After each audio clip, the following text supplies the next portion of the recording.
तिब की दुनिया के मशहूर मारूफ गोल्ड मेडलिस्ट होम्यो डॉक्टर हकीम फहीम अरसा दराज से दुबई और कराची में अपनी खिदमत सरअंजाम दे रहे हैं। तमाम जिस्मानी बीमारियों का मुकम्मल इलाज सिर्फ और सिर्फ तिब्बे नबवी और नादरो नायाब जड़ी बूटियों से किया जाता है। शुगर का इलाज गारंटी असली जड़ी बूटियाँ जो अपने हाथ से निकाली गई हैं उनसे करते हैं। यही वजह है कि उनका कोई साइड इफेक्ट नहीं। आप चाहें तो एक हफ्ता दवा खाकर आजमा लें। एक हफ्ते में आपकी अंग्रेजी अद्वियात इंसुलिन बंद हो जाएगी और शुगर कंट्रोल हो जाएगी। 3 महीने की आप हमारी दवा इस्तेमाल करें, आपकी शुगर हमेशा के लिए कंट्रोल हो जाएगी। ना आपको हमारी दवा की जरूरत होगी और ना किसी और की। Welcome back. और डॉक्टर फ़हीम हर्बलिस्ट जिनका आपने पैकेज देखा इस वक्त हमारे साथ स्टूडियो में मौजूद है। अस्सलाम वालेकुम, कैसे हैं डॉक्टर फ़हीम? ठीक ठाक हैं अल्हम्दुलिल्लाह।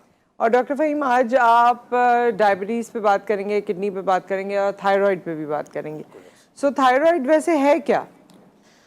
हम थायराइड की बात करें कि थायराइड अगर हम तिब्बे यूनानी के एतबार से पुराने वक्तों में जब देखना होता था कि बच्चा या बच्ची जवान हो गए या नहीं, बालिग हो गए या नहीं, तो ये देखा जाता था कि ये एक हड्डी है, इसमें बाकायदा एक नोक निकल आती है।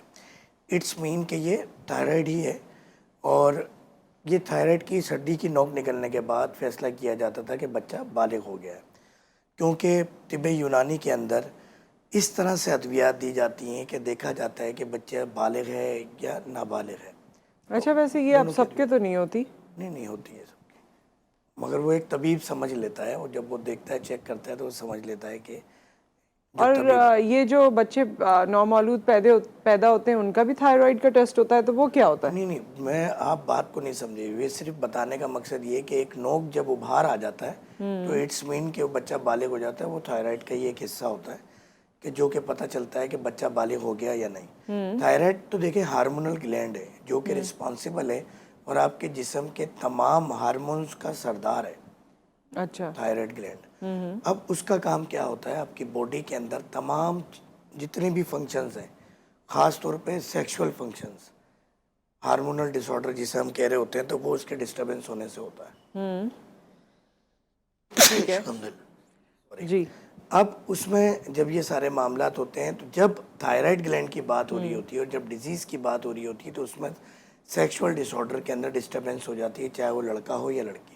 लेकिन थायराइड से तो पूरे बॉडी का फंक्शन ही डिफरेंट हो जाता है। मतलब चलें जो ये जिस तरह आपने कहा कि ज़िंदगी के बाकी ये मामलात हैं, लेकिन इसके अलावा बहुत से मामलात हैं। लोगों को इससे रिलेट करके तो काफ़ी कुछ, उनकी ग्रोथ के मसले हो जाते हैं, उनकी पैल्पिटेशंस हो जाती हैं, उनकी एज वाइज भी होती रहती हैं चीज़ें। किसी का वेट बढ़ जाता है, किसी का वेट घटना शुरू हो जाता है। तो इसका ताल्लुक सिर्फ उससे तो नहीं है, ये तो आपकी पूरी ज़िंदगी को मुतासर करता है। अपनी गुफ्तगू में बताया कि थायराइड ग्लैंड तमाम आपके जितने भी हम ग्लैंड्स के लें, हार्मोनल डिसऑर्डर के लें, उन सबका सरदार के लें एक। अब उसके अंदर जब भी ये थायराइड ग्लैंड डिस्टर्ब होगा, ना सिर्फ ये, अगर खातून है तो उनके जिस्म पे गैर ज़रूरी बाल आना शुरू हो जाएंगे, जिस्म के अंदर काले धब्बे पड़ना शुरू हो जाएंगे, या तो बहुत ज़्यादा 90% थायराइड ग्लैंड जब डिस्टर्ब होते हैं 90% ओबेसिटी की तरफ पेशेंट जाएगा। 10% पेशेंट ऐसे होते हैं कि वो बिल्कुल स्लिम हो जाएंगे।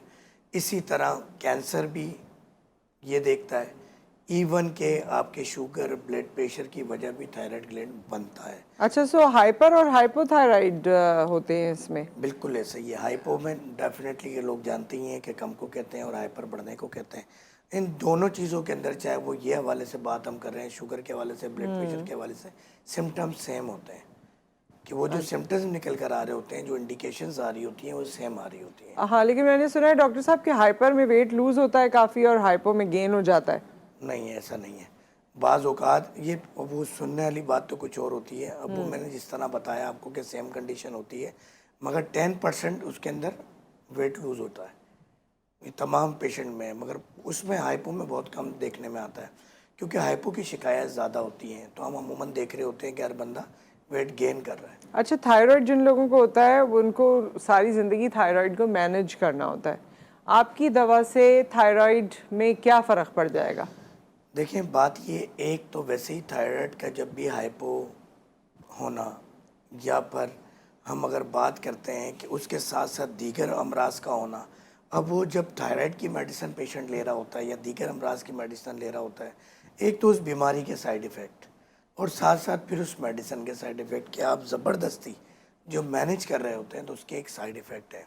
हम पहले दिन जो एक मेडिसिन बड़ी मशहूर है और अब तो 2-3 कंपनियां मशहूर हो गई हैं, ब्रांड एक ही होता है, जेनरिक एक ही होता है, केमिकल एक ही होता है, वो मेडिसिन ले रहे होते हैं, हम पहले दिन वो मेडिसिन बंद करवा देते हैं और हम 90 डेज़ का टाइम देते हैं और अल्हम्दुलिल्लाह 90 डेज़ का टाइम ज़्यादा ही होता है, 1 से 1.5 महीने के अंदर तमाम उसके टेस्ट क्लियर आ जाते हैं। अच्छा, थायराइड मतलब अगर क्योंकि अब तो बच्चों का भी जब नौमौलूद होते हैं तो टेस्ट होता है, तो अगर किसी को थायराइड, बच्चों को भी दवा देते हैं आप? जी बिल्कुल, बच्चों को भी दवा देते हैं और बच्चों के अंदर अब तो ये केसेस बहुत ज़्यादा आ रहे हैं। तो आपकी जो इतने अरसे से आई थिंक वो दवा है कोई थायरॉक्सिन और ये वो जो हम सुनते रहते हैं, वो काम नहीं कर पाती जो आपकी दवा 1.5 महीने में कर देगी? वेरी फर्स्ट डे वो दवा बंद हो जाती है, मैनेजमेंट तो वेरी फर्स्ट डे शुरू हो जाती है और 1 से 1.5 माह के अंदर ये मर्ज ख़त्म हो जाता है। और बच्चों की इस तादाद को देखते हुए अभी जो दवा हमने तैयार की है वो दवा इस तरह से होती है कि आपने खुद शहद में हनी में मिलानी होती है और वो चाटनी होती है, तो उसके कोई साइड इफ़ेक्ट नहीं है।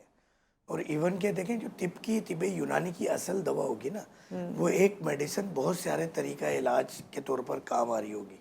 मिसाल के तौर पे वही दवा अगर हम थायराइड के लिए यूज़ कर रहे हैं तो वही दवा हम फीवर के अंदर भी दे रहे होते हैं, वही हम अपर आरटीआई के अंदर भी दे रहे होते हैं, टॉन्सिलाइटिस, फेरेंजाइटिस और मेनिंजाइटिस के अंदर भी दे रहे होते हैं। क्यों? क्योंकि उसका काम ही आरटीआई के ऊपर है, अपर आरटीआई के ऊपर है। थायराइड की हम बात करें तो ये प्रॉपर्टी जो आती है अपर आरटीआई की आ रही होती है, तो उसमें वो सब मेनिंजाइटिस जगह और पे टॉन्सिलाइटिस तो दोनों बहुत डिफरेंट हैं, तो दवा एक जैसी कैसे हो सकती है? बिल्कुल ऐसा नहीं है। वो हम अगर बात करें तो ये अपर आरटीआई की प्रॉपर्टी कहलाती है कि अगर हम ये बात करें तो ये कहीं ना कहीं रेस्पिरेटरी ट्रैक इन्फेक्शन ही को कहीं ना कहीं टच कर रहा होता है, गुजर रहा होता है वहाँ से मामला, तो वो तमाम उस इन्फेक्शन को ख़त्म कर रही ठीक है, होती है। कॉलर हमारे साथ हैं। अस्सलाम वालेकुम। वालेकुम सलाम। आप कैसे हैं? जी ठीक ठाक, अल्लाह का शुक्र। कौन है हमारे साथ? आसिफ जी। आसिफ साहब, आप ही मेरी ना वालदा साहब को ना थायराइड इशू है बचपन से ही तकरीबन। क्या है? थायराइड इशू है, तो इससे ना सांस बंद हो जाता है अक्सर ना, जी। तो इस सिलसिले में बात करनी थी। हमने काफी चेकअप करवाया, वो तो भी कहते हैं कि नाक की हड्डी का इशू है, कोई कहता है कि टॉन्सिल है, तो इस बारे में खाएंगे जरा। कोई सवाल करना है ऑन आपने? एयर नहीं, मैं ऑन एयर बता देते हैं आपको। एक और कॉलर हमारे साथ मौजूद है। अस्सलाम वालेकुम। वालेकुम सलाम। नुसरत हारिस, कैसी हैं आप? मैं ठीक हूँ याया साहब, आप कैसे हैं? बस अल्हम्दुलिल्लाह। आज तो आपसे मेरी ख्वाहिश पूरी कर दें कि आज जो है ना मेरी बर्थडे और आप मुझे विश करें मेरी। अरे वाह वाह, क्या बात है। हैप्पी बर्थडे टू यू याया साहब। Can you guess my age? Nusrat, आप एज गेस कर सकती हैं? सोच के बताऊंगी। चलिए ठीक है, बाद में बताइए। वैसे मैं 61 का हो गया माशाल्लाह। अरे वाह वाह, माशाल्लाह, वेरी नाइस सर। अल्लाह का शुक्र है कि आई एम 15 साल एटलीस्ट कम नजर आता हूँ। कोशिश करता हूँ खुश रहूँ और किसी को तकलीफ ना दूँ। अच्छा, फहीम भाई को बहुत सलाम हो। फहीम भाई बहुत सारे चैनल्स में आते हैं। फहीम भाई से मेरा एक क्वेश्चन है इमीडिएटली, मेरे क्योंकि मेरा भी सर्जरी हुई थी, मेरी कोनी टूट गई थी, तो फहीम भाई मेरी सर्जरी हुई थी, लेकिन मेरी उंगलियों में ना वो सूजन है और वो काफी दिन से वो ठीक नहीं हो पा रही। जो सूजन है वो इतनी स्टिफनेस है कि वो स्टिफनेस दूर करने के लिए कोई आप हमें नुस्खा बताइए ताकि मेरे लिए आसानी हो जाए। ठीक है, ऑन एयर बताते हैं।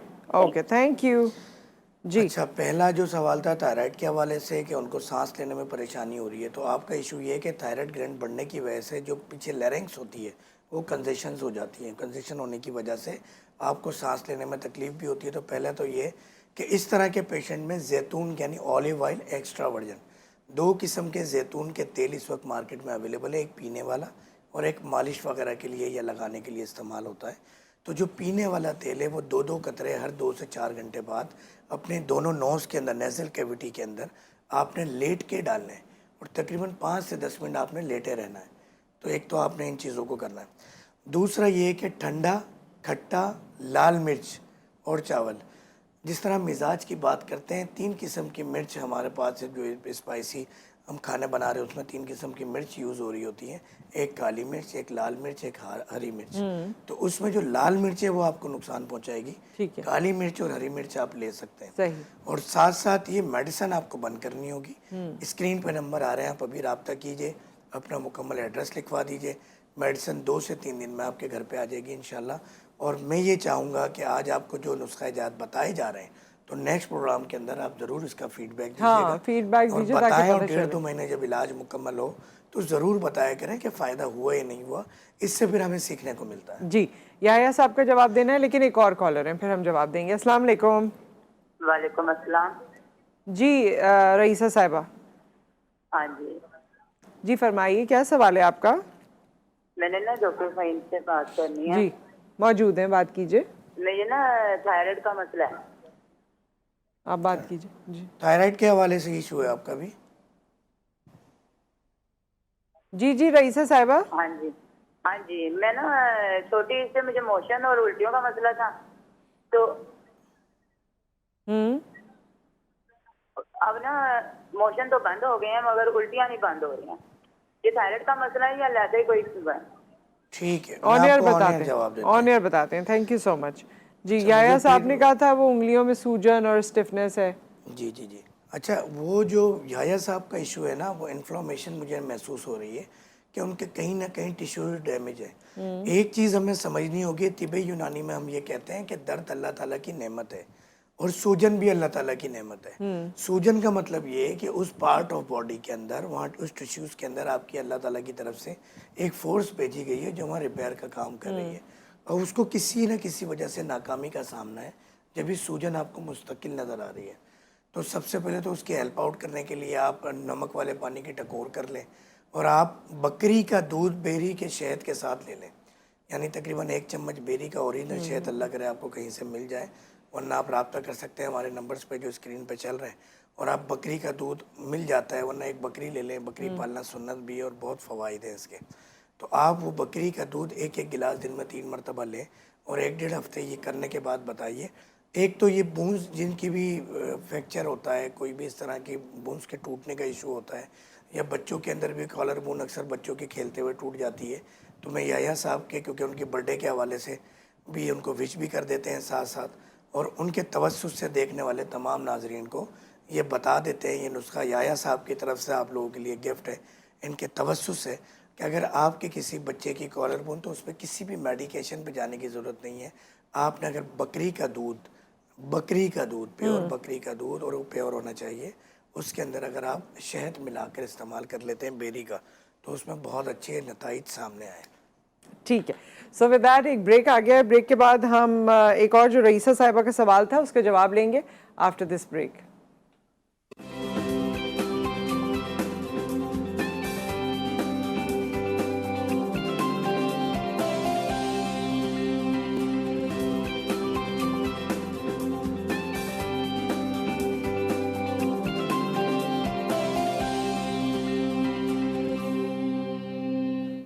Welcome back. हमारे साथ डॉक्टर फ़हीम हर्बलिस्ट मौजूद हैं और हम काफ़ी मरतबा इनसे बात करते हैं डायबिटीज़ के हवाले से, किडनीज़ के हवाले से, तो वो भी आप सवालात कर सकते हैं। थायराइड के हवाले से भी हमने इनसे बात की। और ब्रेक से पहले हमारी एक कॉलर थी रईसा साहिबा, जो कि कह रही थी कि उनके साथ जो पेट के मसले चल रहे हैं, क्या इसका ताल्लुक भी थायराइड से है?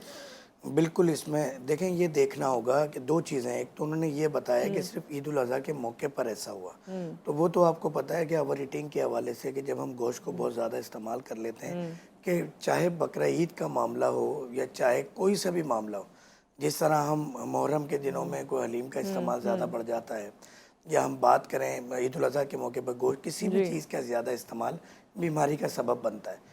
तो वो फिर डायरिया की शक्ल में, या वोमिटिंग की शक्ल में, या उल्टियों की शक्ल में, साथ साथ मोशन की जिस तरह वो कंप्लेन कर रही थी, तो वो फिर आता है, वो एक अलग मामला है। और अब माशाल्लाह वो कह रही थी वो ठीक भी हो गया है।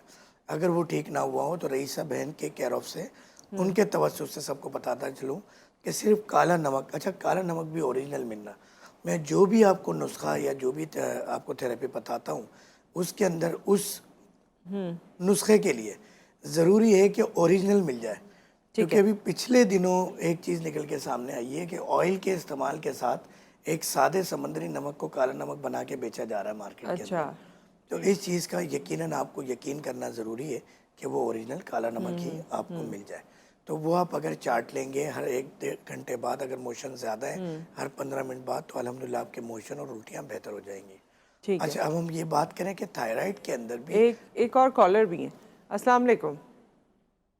वालेकुम सलाम। जी रुखसाना साहिबा। मैंने ना मेरे नवासे को ना यानी कि पहले ना फेफड़ों का ट्यूब वगैरह डली थी उसके 1 साल पहले। अब ना उसका तो मतलब हमने इलाज होम्योपैथिक से कराया था तो वो बेहतर है, पर अब जब जिला में हमने चेकअप कराया ना तो टेस्ट हुए दोबारा सिटी स्कैन वगैरह ना, तो उसका ये गले का मसला है थायराइड का। 8 साल का बच्चा है वो। अच्छा, सही। हाँ, तो मैंने अभी टीवी पे देखा ना, तो मैंने बोला अल्लाह ने एक दिया, मतलब अल्लाह ताला की जिंदगी में, तो मैंने कहा डॉक्टर साहब से मैंने लेना था, मतलब आप कहाँ बैठते हैं, ये एलोपैथिक है या होम्योपैथिक है? जी ठीक है, ऑन एयर बता देते हैं आप। जी डॉक्टर साहब। मेरी बहन, हमारे क्लिनिक के एड्रेसेस इस वक्त स्क्रीन पे चल रहे हैं, आप देख सकती हैं। अगर किसी वजह से कोई लाइन या प्रोग्राम कभी भी मिस हो जाए, क्योंकि इंशाल्लाह एवरी फ्राइडे हम आपके साथ होंगे 10 से 11, और तो आप लाजमी फिर यूट्यूब पे भी देख सकते हैं इसको, और माशाल्लाह यूट्यूब पे इनके प्रोग्राम अवेलेबल होते हैं। GTV पे आप जा सकती हैं और देख सकती हैं, उसमें हमारे नंबर और हमारे एड्रेसेस सारे क्लिनिक के मौजूद हैं। दूसरा ये कि आपका सवाल था होम्योपैथिक है या एलोपैथिक है, तो होम्योपैथिक डॉक्टर हूँ, डॉक्टर मोहम्मद फ़हीम हर्बलिस्ट के नाम से। आपको तमाम जगहों पे, तमाम सोशल मीडिया पर हमारे पेजेस मिल जाएंगे और आपको पूरा प्रोफाइल मिल जाएगा। तीसरी चीज़ ये कि बच्चों के हवाले से जिस तरह हमने प्रोग्राम के शुरू में बताया, यकीनन आप मिस कर गई होंगी, एक तो उनको ठंडा, खट्टा, लाल मिर्च और चावल से परहेज़ करवाइए। और बच्चों के लिए मैं ये कहूँगा, जितने भी पापड़ होते हैं, चॉकलेट्स होते हैं, टाफ़ियाँ होती हैं, ये मार्केट में मिल रही होती हैं, ये काइंडली ना दें। ये थायराइड की एक सबसे बड़ी वजह है। बच्चों में थायराइड की सबसे बड़ी वजह कि आपको नहीं पता कि ये कलर वाले, एसेंस वाले, इवन के मैं तो ये कहता हूँ कि जो बिस्किट्स मिल रहे हैं मार्केट में, वो भी ना दें बच्चों को, क्योंकि इसमें कलर के लिए, जायके के लिए, देखने, खूबसूरत देखने के लिए जो एसेंस का इस्तेमाल किया जाता है, तो वो थायराइड की एक बहुत बड़ी वजह बनता है। और आप इसकी मेडिसिन चाहे तो आप मंगवा लें, आप कराची शहर से थी, वरना हमारे क्लिनिक तशरीफ़ ले आइए। और अभी भी रिप्रेजेंटेटिव हमारे मौजूद हैं, लोकेशन समझने के लिए आप कॉल कर सकती हैं। और पूरे पाकिस्तान से जो लोग हमें देख रहे हैं, वो दवा मंगवाने के लिए इन नंबर्स पर आप कॉल कर सकते हैं और रब्ता कर सकते हैं। ठीक है। अच्छा, बच्चों में कि इन्होंने तो थायराइड की बात की, थायराइड में जो आप बच्चों को दवा देते हैं वो भी इसी तरह है कि 1.5 महीने में उनका थायराइड ख़त्म हो जाएगा? बिल्कुल, हम 90 डेज़ का टाइम देते हैं और अल्हम्दुलिल्लाह अब तक रिजल्ट का जो रेशियो 3 है, महीने यानी, तो वो 3 महीने का हम टाइम देते हैं। 1 से 1.5 माह में रिजल्ट उनके क्लियर आ जाते हैं सारे। और वो जो उनको प्रॉब्लम आ रही होती है, वो तो वेरी फर्स्ट डे बेहतर होना शुरू हो जाती है, जो 10 से 15 दिन के अंदर प्रॉब्लम्स आना बंद हो जाती है। अच्छा, इसी तरह बच्चों में शुगर भी हो गई है अब। ये type A, type B, type A I think, B तो नहीं शायद, लेकिन ज़्यादा हम सुनते हैं कि ये बच्चों में शुगर के भी अमराज काफ़ी सारे अब हो गए हैं। तो बच्चों के हवाले से भी आप लोग ट्रीटमेंट करते हैं? बिल्कुल ऐसे ही है, पूरी कोशिश कर रहे होते हैं हम डायबिटिक के हवाले से। यकीनन बच्चों को, क्योंकि हम ओरल मेडिसिन दे रहे होते हैं, अब बच्चों को बड़ा आसान होता है कि इंसुलिन आप इंजेक्ट कर दें, मगर आप यकीन कीजिए कि अगर आप गूगल के ऊपर सर्च कर लीजिए, डॉक्टर फ़हीम की बात पे एतबार ना करें, आप यूट्यूब पे देख लीजिए कि एक जो आप सिरिंज जब बॉडी के अंदर, आपके मसल्स के अंदर, टिश्यू के अंदर एंटर होती है, तो न जाने कितने सैकड़ों सेल को वो डैमेज कर रही होती है, जो कि चीरती हुई आपके मसल्स को, आपके टिश्यूज़ को, आपके सेल्स को अंदर जा रही होती है। अब उसके अंदर जो लिक्विड है, जो कि एक आर्टिफिशियल इंसुलिन है, क्योंकि इंसुलिन तो आपके लबलबे को प्रोड्यूस करना है, आपके बीटा सेल उसके रिस्पॉन्सिबल होते हैं। तो अब वो अगर आप आर्टिफिशियल दे रहे हैं, उसके साइड इफ़ेक्ट अलग हैं, तो हम यकीनन बच्चों का भी। अच्छा, तो इसका मतलब ये है, जिस तरह आप दवा देते हैं 3 महीने की और 1.5 महीने में अगर अफाका हो जाता है और लोगों को ये मर्ज़ ही ख़त्म हो जाता है, तो इसका मतलब ये है कि लबलबा जो है वो वापस सही काम करना शुरू हो जाता है? बड़ा अच्छा और बड़ा ज़बरदस्त सवाल है आपका। देखिए मेरी बहन, लबलबा तो पहले दिन से काम कर रहा होता है। तिब्बे यूनानी के अंदर टाइप 1 और टाइप 2 की कोई गुंजाइश नहीं है। देखिए हर तरीके इलाज की अपनी रिसर्च है, अपनी तहकीक है, और उसके बाद उनकी अद्वियात है। तिब्बे यूनानी की जो हम बात करें, तिब्बे यूनानी के अंदर, तिब्बे यूनानी का मानना ये है कि लबलबा पहले भी काम कर रहा होता है, क्योंकि आप इस बात से यकीनन एग्री करेंगे कि बॉडी के अंदर कोई भी आपके सेल अगर डैमेज हो जाए, टिश्यू ऑर्गन डैमेज हो जाए, तो आपको वो रिमूव करना होता है। आपने अक्सर डायबिटिक पेशेंट में सुना होगा कि इनके पाँव में ये इन्फेक्शन हो गया, अब ये उंगली काट दें वरना पूरी बॉडी में फैल जाएगा। इसी तरह किसी की किडनीज भी निकाल ली जाती हैं। आपने पित्ते का ऑपरेशन भी सुना होगा कि पित्ता रिमूव करना होगा, वरना तो ये टॉक्सिन पैदा करेगा, यानी ताफुन पैदा करेगा तिब्बे यूनानी की ज़बान में। लबलबा काम कर रहा होता है, यही वजह है कि कभी भी कोई डॉक्टर रिकमेंड नहीं करता कि आप इनका पेनक्रियाज या लबलबा रिमूव कर दें। मगर हम क्या करते हैं कि हम काम करते हुए लबलबे को आर्टिफिशियल इंसुलिन दे के उसको ठंडा कर देते हैं, यानी उसको कहते हैं कि तू काम ही ना कर। क्योंकि जब भी आप कोई एक चावल का दाना, कोई एक गंदम का दाना, ईच एंड एवरीथिंग कुछ भी खाते हैं तो उसके अंदर फैट भी होता है और ग्लूकोज भी होता है। जिस मिकदार में आप जो खाते हैं कार्बोहाइड्रेट, ग्लूकोज जब आपकी बॉडी में एंटर होता है तो आपके सीएनएस को मैसेज आता है कि इतना आपने लबलबे को ऑर्डर करना है। वो ऑर्डर करता है सीएनएस के लबलबे को कि इतना आपने इंसुलिन प्रोड्यूस करना है। अब जब वो कमज़ोर होता है आपका लबलबा पेनक्रियास तो कम इंसुलिन प्रोड्यूस करता है। मगर जब आप ओरल या इंजेक्टेबल के तौर पे इंसुलिन ले लेंगे तो वो मैसेज ही नहीं जाएगा, क्योंकि बॉडी में ये मैसेज भी होगा कि इतनी मिकदार में इंसुलिन आपके ब्लड में मौजूद है, तो आपको ज़रूरत ही नहीं है। आप 2 मिनट के लिए आंखें बंद करें, जब आंख खोलेंगे तो चारों तरफ अंधेरा नज़र आएगा। अगर आप अपने हाथ को भी 5 दिन के लिए होल्ड कर लेंगी तो 5 दिन के बाद जो एक सही तंदुरुस्त आपका हाथ होगा उसमें दर्द शुरू हो जाएगा। तो इसी तरह आपका लबलबा बेकार होने लगता है, गैर यूज टू होने लगता है। अब जब हम क्या करते हैं कि उस लबलबे के रिपेलेबल होता है जिस पे हम काम करते हैं, ठीक है, और फिर उसे दोबारा से आप एक्टिवेट कर देते हैं। एक ब्रेक आ गया है यहाँ पर, ब्रेक के बाद हम वापस आते हैं और आपके कॉल्स फिर हम एंटरटेन करेंगे। स्टे विद अस।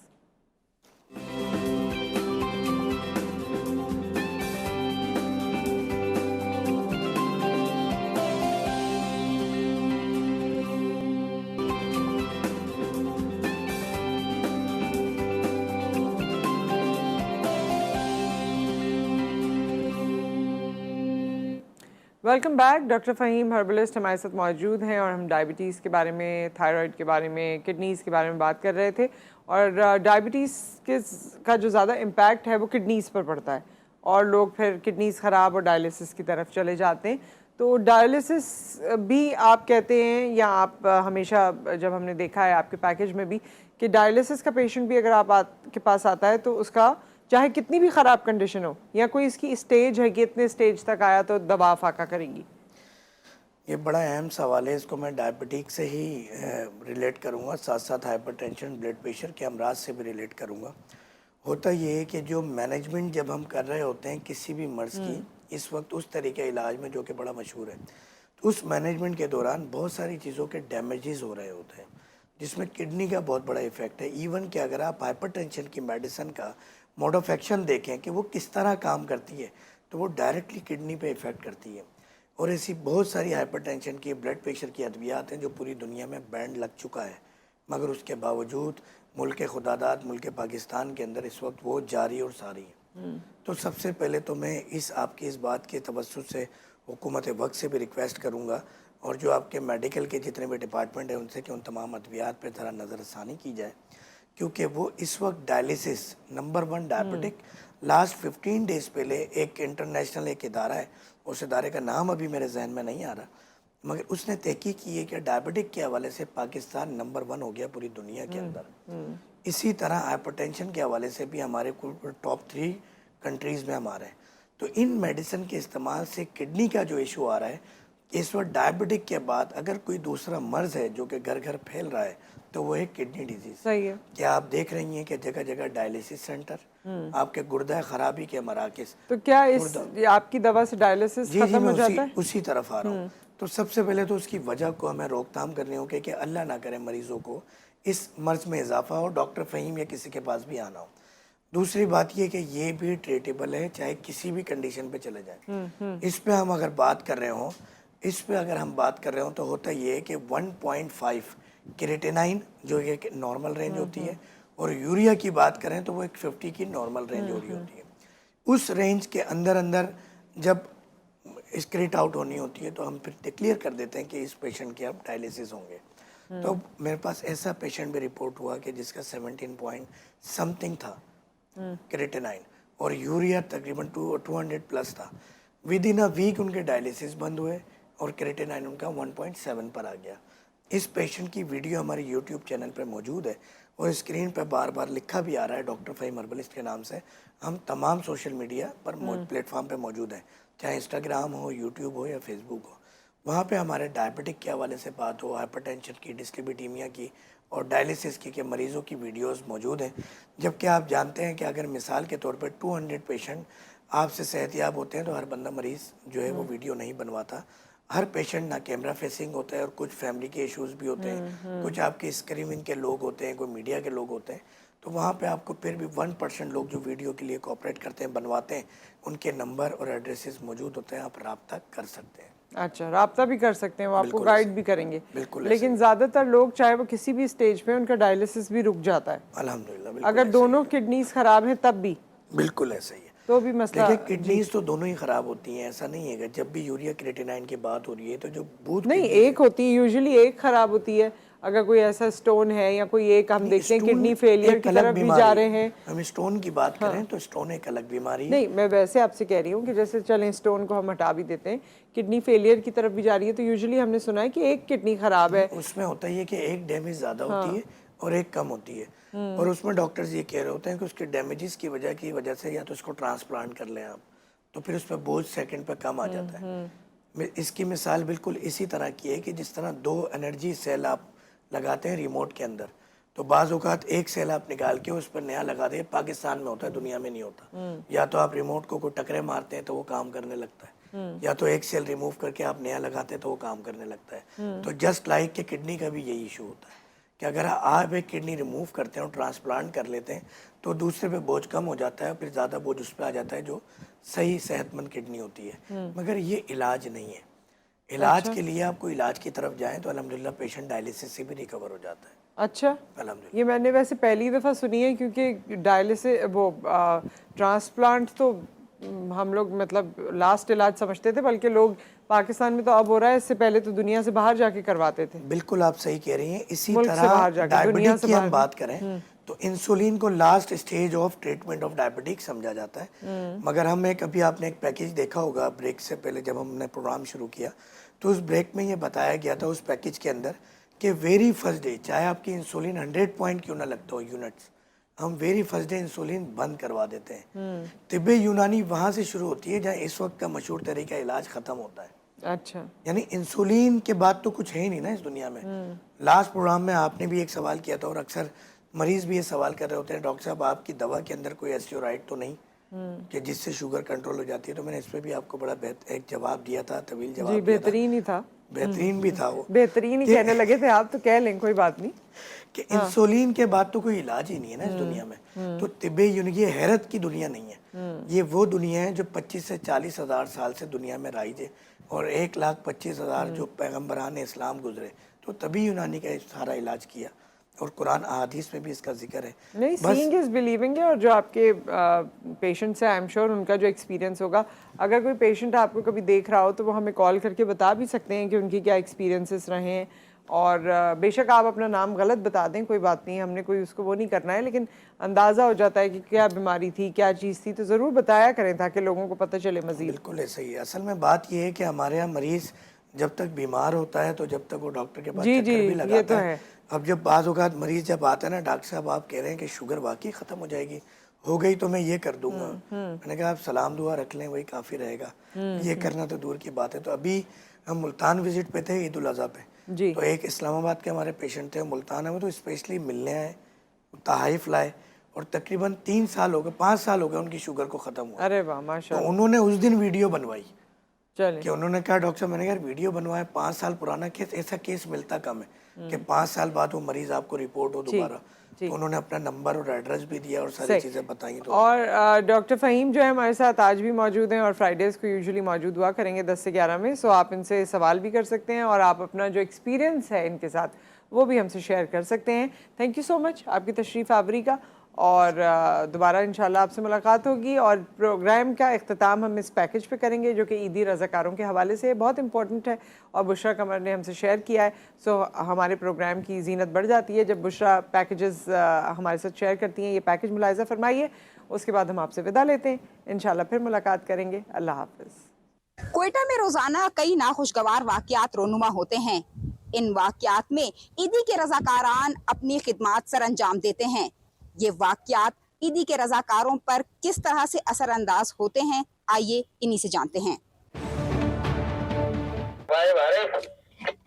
मुखातिब है सर, बड़ी कितना है, यात्रा से जाके चेक करें मेरे भाई।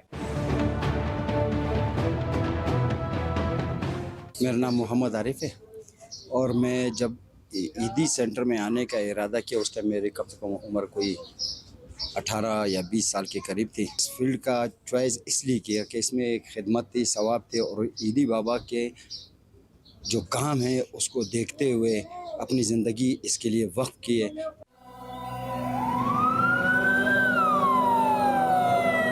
पहला धमाका हमारे कोयटा सेंटर में कुछ जो हुआ है, ये आपका प्रिंस रोड इमाम बारगाह में हुआ था, जो कि दिल हिला देने वाला वाक़या था, जिस पे मैं बहुत घबरा गया था।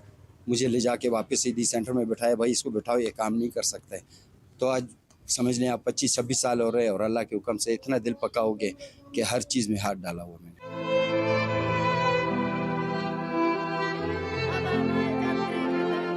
दिल हिला देने वाले जो वाक़यात होते हैं, धमाके हुए हैं, एक्सीडेंट होते हैं, टुकड़ों में लाशें मिलती हैं, ख़राब लाशें मिलती हैं, कीड़ों से भरी हुई होती हैं, जिन्हें हम लेके आते हैं इधर सिविल अस्पताल लाते हैं, उन्हें साफ़ वगैरह करके पैकिंग करके हम मुर्दा खाने में रखते हैं। 10 जनवरी 2013 जिसमें हलमदार रोड पे 2 धमाके हुए थे, जिसमें हमारे 4 साथी शहीद हुए थे। उस रात का खौफ आता है कि मेरे हाथ कांपने लग जाते कि उसके नीचे जो हम लाशें उठा रहे थे अपने बंदे भी थे।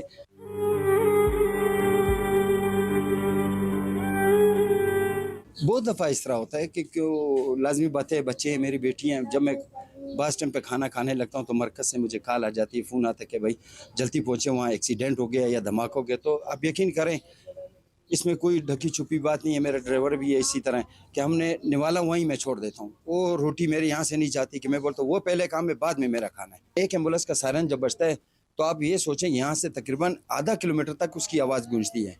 हमारे सामने जा रहे थे, वो तक गाड़ी को हटाना गवारा नहीं करते हैं कि भाई हो सकता है किसी के घर में आग लगी है, किसी को हार्ट अटैक हुआ है। आप एम्बुलेंस को आप रोक नहीं सकते हैं, किसी सूरत में नहीं रोक सकते, उसे आपने रास्ता देना है ताकि किसी के घर पहुंच जाए, किसी की जान बचा सके।